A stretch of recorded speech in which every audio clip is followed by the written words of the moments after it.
A very good morning to you and welcome to the AM News here on GNTV with me, Bryce, and now Kwesi Amenin, coming to you live from our studio inside number 10 Empire Street here in Islamdan Accra, the capital of Ghana in West Africa. And now on to our first story for the morning, where over the years, Ghana's Mental Health Authority says it has been begging for funds for the daily running of psychiatric hospitals in the country as a result of inadequate source of sustained funding. As a result, the authority pushed for a legislative instrument to pave way for a levy for mental health in the country. Unfortunately, change in government has halted the process. The authority is calling on Parliament's Select Committee on Health to speed up processes for the LI to be passed to lessen the pressure on government. It appears the phenomenon of Mental Health Authority going through a circle of running around for funds with a threat of releasing patients will not end anytime soon if there is no sustained funding for the authority to run its 3 facilities in the country. Speaking to the Director of Communications at the Mental Health Authority, Mr. Kweku Brobe recounted how the previous government and authority worked assiduously to get Parliament to process the LI for the authority. He called for a relook at the process. So, yes, we owe a lot to DFID, okay, and that's the Department for International Development. I mean, an arm of the UK government's aid to developing countries. So, what is happening is that there's a possibility. In fact, this June, come June 2018, the end of this month in which we are, so we have less than 30 days to go. There is a possibility that the FID funding may not come through again. Over the years, the sector players of mental health have been battling with paying their suppliers due to the unavailability of cash inflow. Mr. Brobe narrated how some suppliers refuse them supply even when they do that at a very exorbitant rate. We have relied on suppliers to, give us, these supplies, and our suppliers, when you owe people for a very long time, they are cautious, putting more or giving you more of the supplies, and that's the stage that we've got into. Our suppliers are no more interested in supplying to us because of the length of period it takes to pay them back, and even if they do it at extremely expensive costs. They do it it comes to us as at very expensive costs, and so this is making it practically impossible for us to feed the patients. And if you do not feed patients, our patients, the nature of patients that we have, they can get aggressive at times, particularly when they are not getting their medication, they are not getting food. So if you have this problem, why do you add on to, the patient population? You only do that at your own risk. And that's why we think that, look, if at the end of, when our resources run out completely, we'll have no choice but to go cash and carry. We'll have to perhaps pick up or charge. The DFID has been the major donor to Ghana's mental health care, with the support by the Danida, who pulled out when Ghana attained lower middle income country status about 4 years ago. Sustaining funding for mental health since then has been a brawl between governments and the sector players due to the pressures that the situation comes with. It appears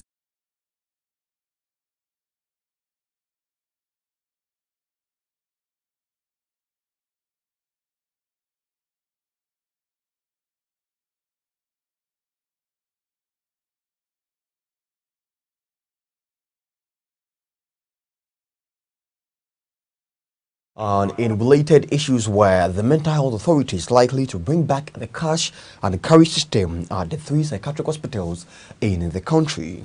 According to the authority, they have been operating on donor support since the beginning of the year and will be forced to shut down at the end of June this year as their sponsors lament over donor fatigue.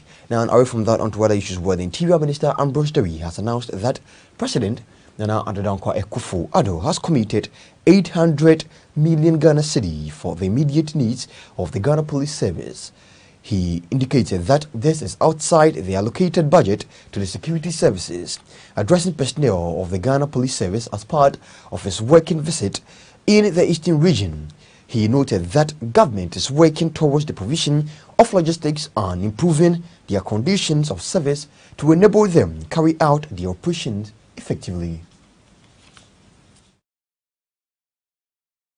The working visit of the Interior Minister in the Eastern region took him to the Ghana National Fire Service, the prisons and the Ghana Police Service. It was meant to help the Interior Minister acquaint himself with the challenges of the personnel in the security service and address them.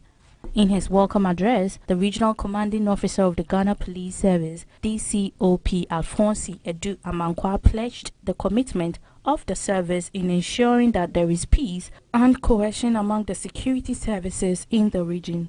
The Interior Minister Ambrose Derry stated that government has acknowledged the role the police officers are playing in maintaining peace in the country and asked the public to cooperate with the police to enable them execute their work in the line of duty effectively. And please, men and women, it is more than a pat on the back. Mr. President is consistent in his appreciation and expression of gratitude to the police, and also asking for the support of the public to cooperate with the police to enable you to do your work. He underscored the need of peace and cohesion to consolidate the program of economic development of the government. He announced that the Police Council has cleared all outstanding debt from 2000 to date and has granted all police officers who are due for promotion, regardless of financial implication that it might cost the country. He added that the president has committed 800 million Ghana cedi outside the budgeted allocation for immediate needs of the police. The president, we are not satisfied. We want to make sure that we give you the opportunity to do even better. So today I come to the Eastern region in consonance with the style of my president, who comes to the grassroots. I've come to you people today not to talk to you, yes, talk to you. Ambrose Derry also noted that government is working hard to provide necessary logistics to the police service for their operations. Now, the founder of the National Democratic Congress, NDC, and leader of the June 4 uprising, Flight Lieutenant Jerry John Rawlings, has once again established that the NDC needs to go back to strategies that gave the party power in previous elections. According to him, the NDC keeps doing same things that led to their defeat in 2016.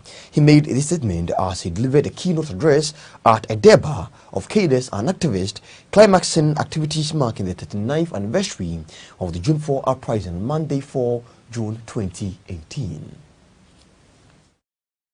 Ghana's history has it that the military government of the Supreme Military Council SMC2 of General F.K. Akufo put the then Flight Lieutenant Jerry John Rawlings on public trial for attempting to overthrow the government on May 15th in 1979. This happened because Rawlings, a junior soldier in the Ghanaian army with other soldiers, was refused to be given their salaries. Rawlings turned the trial against the government by accusing it of massive corruption and requesting that his fellow accused be set free as he was solely responsible for the mutiny. He was incarcerated for sentencing.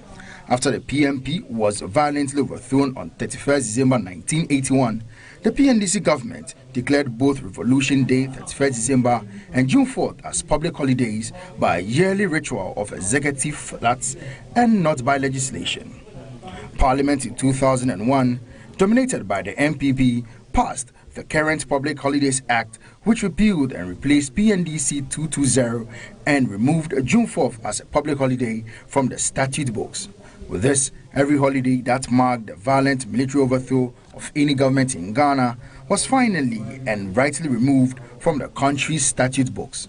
On Monday, 4 June 2018, the National Democratic Congress, the NDC, marked June 4th at the Medina Social Welfare Park in Accra. The celebration witnessed June 4th cadres represent in their numbers to join former President Jerry John Rawlings to mark the occasion.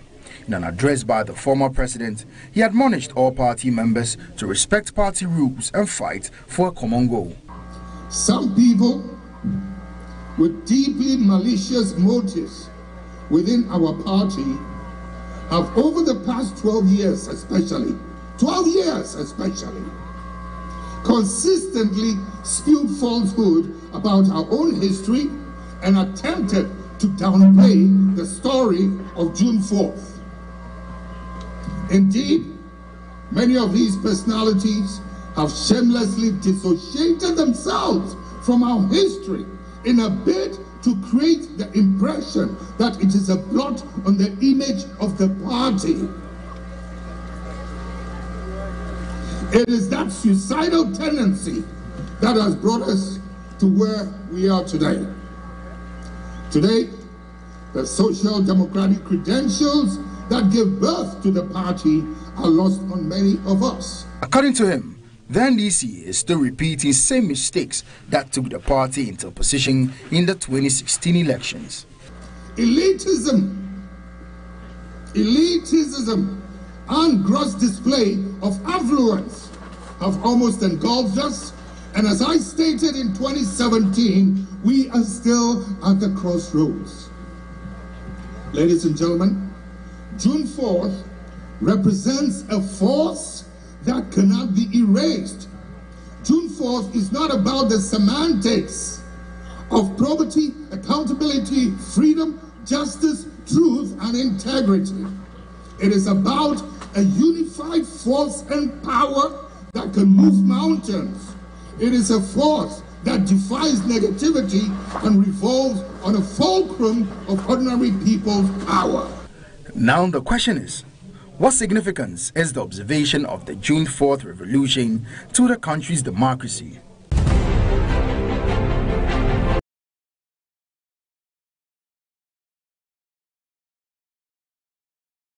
And still focusing on the June 4 celebration here in Accra yesterday, where Deputy Chairperson of the Opposition National Democratic Congress NDC, Anita Disoso, has pleaded with former President Jerry John Rawlings to forgive members of the National Democratic Congress NDC who have been jabbing him from all angles.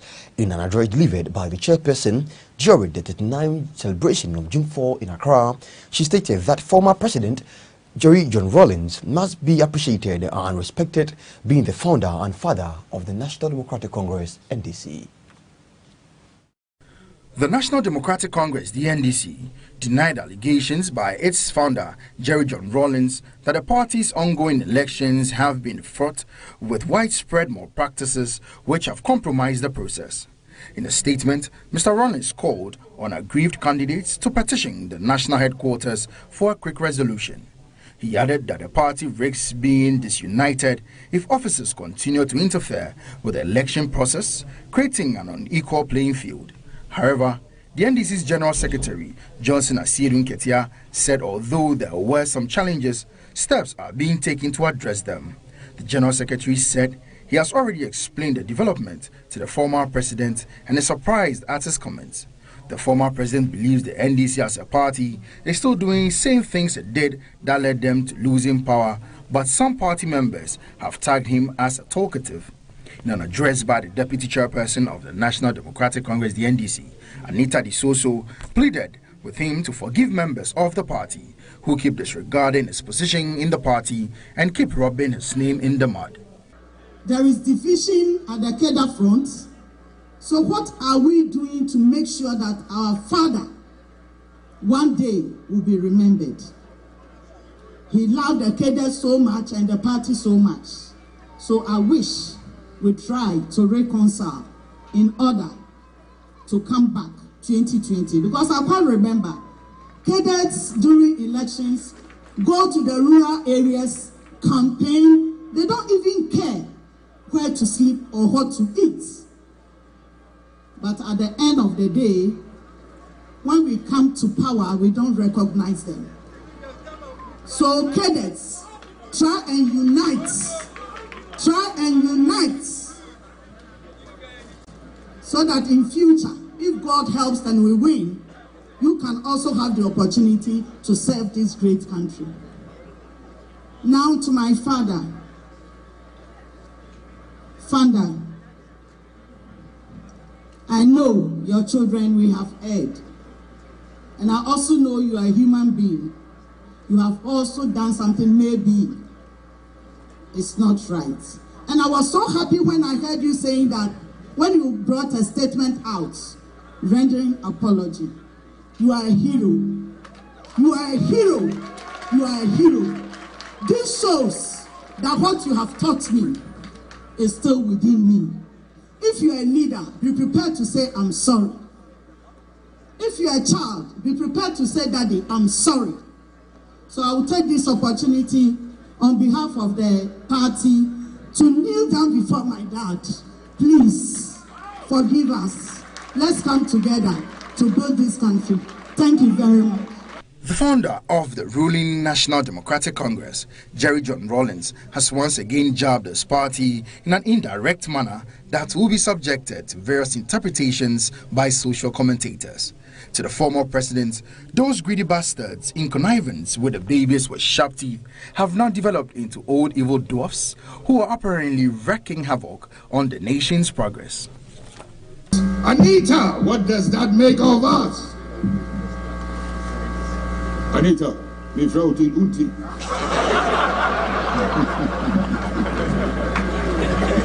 Anita see me and papa. Me and papa Suzuki. In spite of all these, but she's getting too fair.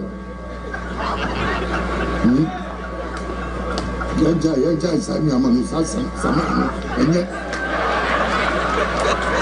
I see, I am a bow. It's in my minka. I see you, Metina, like I said, me, papa.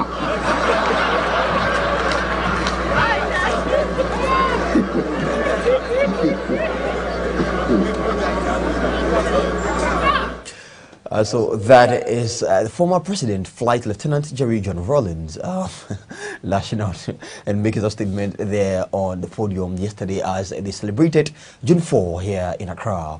And to take a look onto other stories, to focus on issues on the June 4th here in Ghana, where some members of the minority in parliament have said it is sad that the radical approach by ex-president Jerry John Rawlings to eradicate corruption, which led to the June 4th uprising, has still not had the desired impact on the elimination of this canker in the country.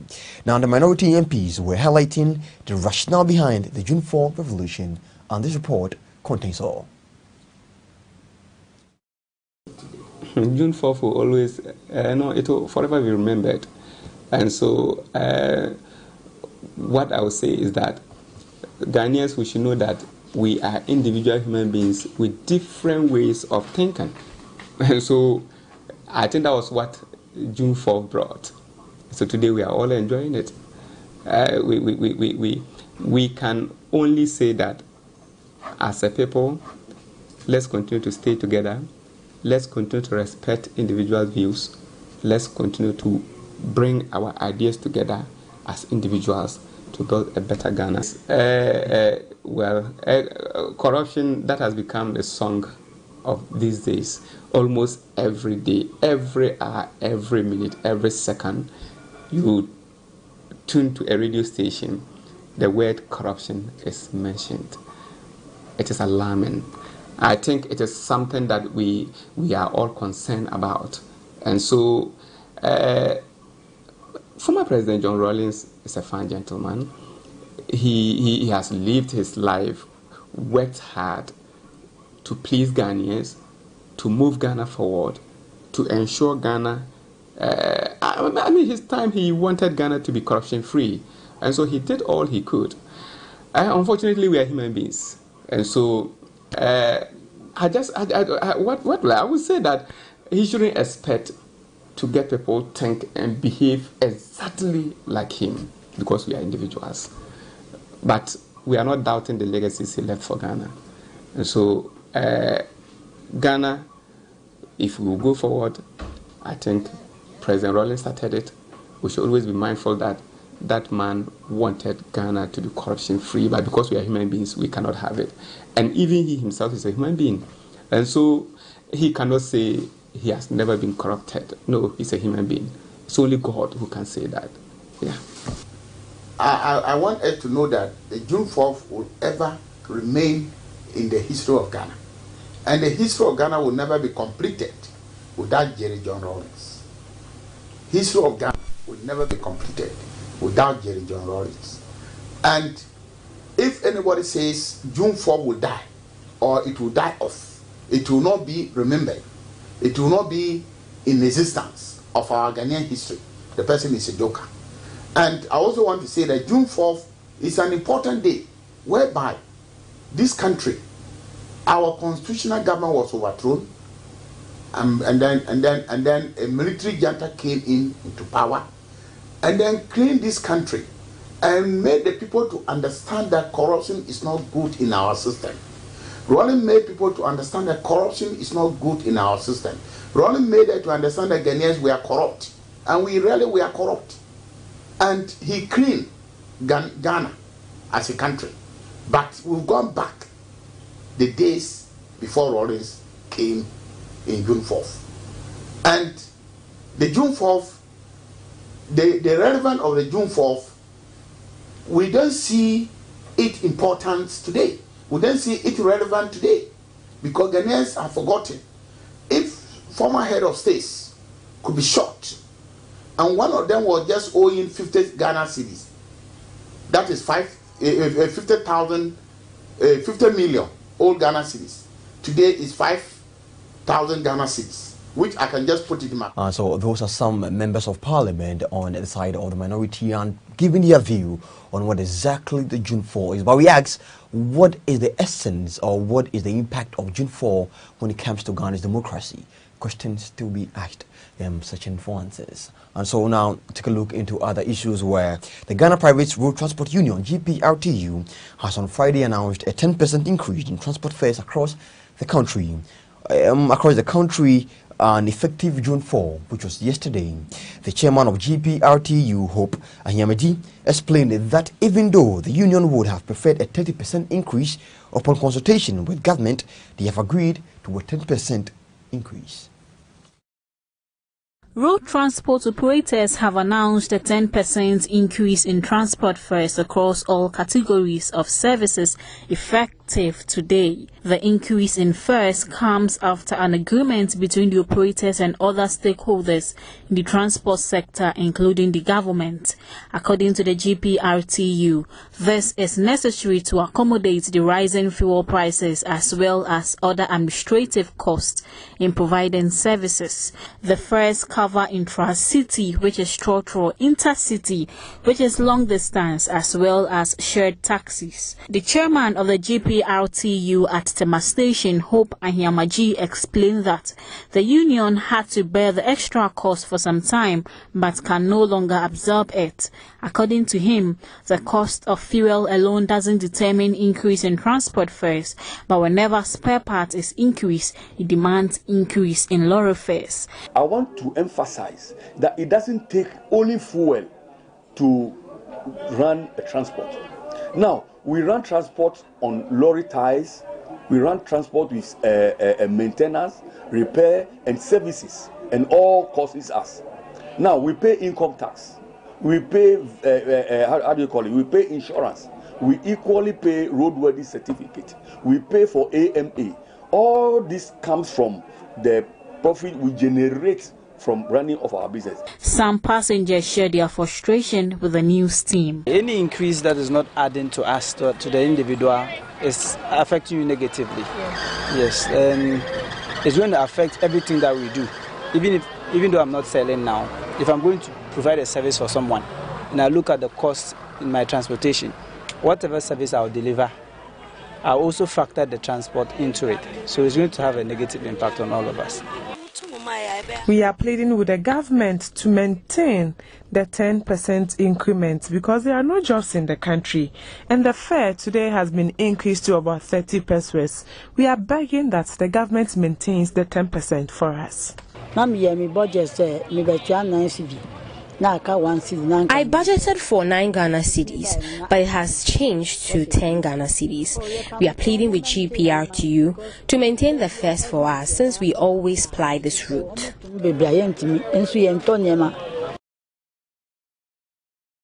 We'll now take a look on to the international front.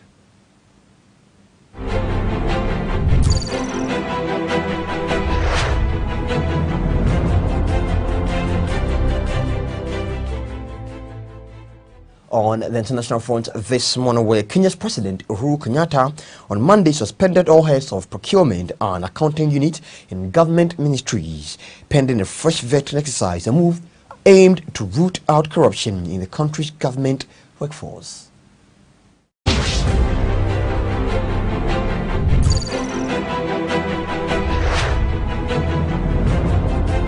And Madagascar's president said on Monday he had appointed a country's local representative of the National Labour Organization, Christian Mnatse, as the new prime minister.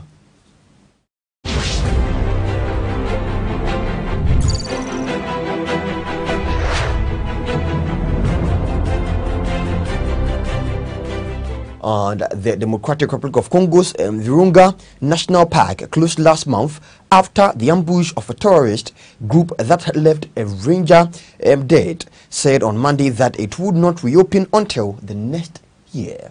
And so that's all for this morning here on the AM News with me, Bryce and Akwesi. And you'll be live from here in our studios at number 10 Ankpa Street here in Accra, Ghana. And this has been live here on GNTV in Ghana and in the UK. I am Bryce Nana Kwesi Abani. Stay tuned for more news update and for more content quality programs here on your number one station, GNTV, a new television experience. Have a good morning.